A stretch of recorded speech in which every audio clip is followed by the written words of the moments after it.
পর দফায় দফায় হামলা, সংঘর্ষ, ভাঙচুর ও অগ্নিসংযোগের পর রাত থেকে চলছে কারফিউ। আতঙ্ক উৎকণ্ঠার মধ্যেই রাত পেরিয়ে সকাল থেকে ধীরে ধীরে স্বাভাবিক হতে শুরু করেছে পরিবেশ, আর সীমিত আকারে চলছে যানবাহনও। এই নিয়ে বিস্তারিত জানাতে আমাদের সঙ্গে গোপালগঞ্জ থেকে আছেন সহকর্মী আজহার লিমন। লিমন, আপনার মাধ্যমে জানতে চাই যে কারফিউ কালে কোনো আটক বা গ্রেফতার এখন পর্যন্ত হয়েছে কিনা কেউ, আর আইন শৃঙ্খলা বাহিনীর তৎপরতা এই মুহূর্তে কেমন দেখতে পাচ্ছেন সেখানে?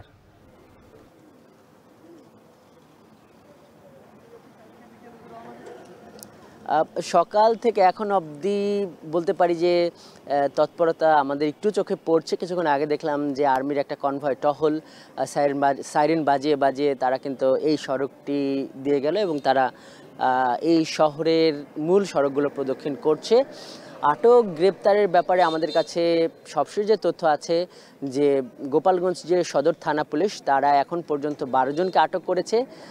আর এর বাইরে এই টুঙ্গিপাড়া থানায় কথা বলেছি, কাশিয়ানী, এই সমস্ত থানায় কিন্তু কোনো আটক নেই। কারফিউ বলা চলে যে ঢিলেঢালাভাবে চলছে। কার্যত কারফিউ থাকলেও মূলত শিথিল কারফিউ চলছে বলতে পারি। সড়কে কিন্তু মানুষজন নেমে আসছে, গাড়ি ঘোড়া চলছে, অটোরিকশা, রিক্সা এগুলো চলছে।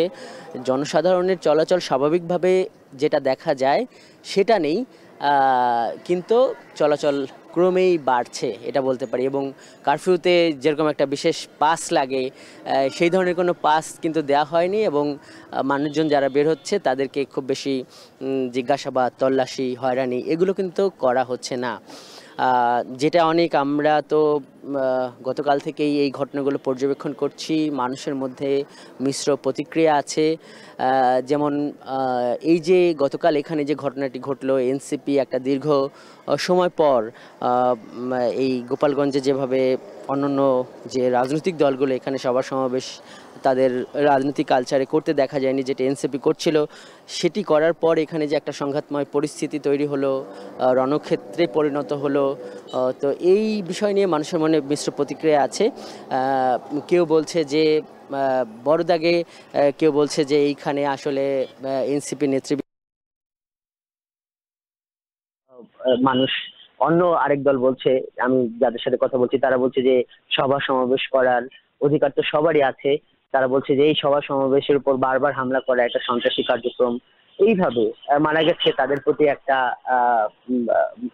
একটা খারাপ লাগা আছে মানুষের, যে এই সমস্ত ব্যাপারে এই যে 4টি প্রাণ এখানে ঝরে গেল, সেইখানে আইন শৃঙ্খলা রক্ষা বাহিনীর কেন পূর্ব প্রস্তুতি, স্থানীয় প্রশাসনের কেন তারা এই পূর্বাভাসটি বুঝতে পারলো না, এগুলো নিয়ে কিন্তু ব্যাপক আপত্তি আছে। বিশেষ করে গতকাল এই পৌর শহরের পৌর যে মঞ্চ বা পৌর যে পার্কে এনসিপির যে আয়োজনটি ছিল, সেখান থেকে কিন্তু তাদেরকে স্থানীয় ছাত্রলীগ এবং আওয়ামী লীগ নেতৃবৃন্দ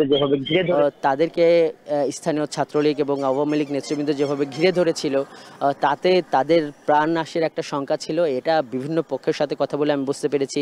স্থানীয় সাংবাদিক, এই স্থানীয় মানুষেরা, আবার এনসিপির নেতাকর্মীরাও এটি বলেছে, যেটি লাইভ সম্প্রচারে অনেকে কথাও বলেছে। এবং তাদেরকে উদ্ধার করতে গিয়ে এইখানে নিরাপত্তা বাহিনীর গুলিতে যে মানুষ মারা গেছে, তো এই যে একটা দুঃখজনক ঘটনায় যেটা পর্যবসিত হলো, এই জায়গায় সাধারণ মানুষেরা বলছে আইন শৃঙ্খলা রক্ষা বাহিনী এবং প্রশাসন তারা যদি আগের থেকেই সতর্কতামূলক একটা পদক্ষেপ নিত, এটি হতো না। তো এরকম নানা মিশ্র প্রতিক্রিয়া দেখছি। পুলিশের সাথে এখনও আমাদের কথা হয়নি, তারা ব্রিফিং করলে আমরা হয়তো জানাবো। তো অনেকেই ছিল গোপালগঞ্জ থেকে আমার কাছে থাকা সবশেষ। গতকালকের যে ঘটনা, তারপর থেকে গোপালগঞ্জে চলছে কারফিউ এবং সে বিষয়ে সবশেষ খোঁজখবর রাখার জন্য সেখান থেকে যুক্ত ছিলেন আমাদের সঙ্গে আজহার লিমন।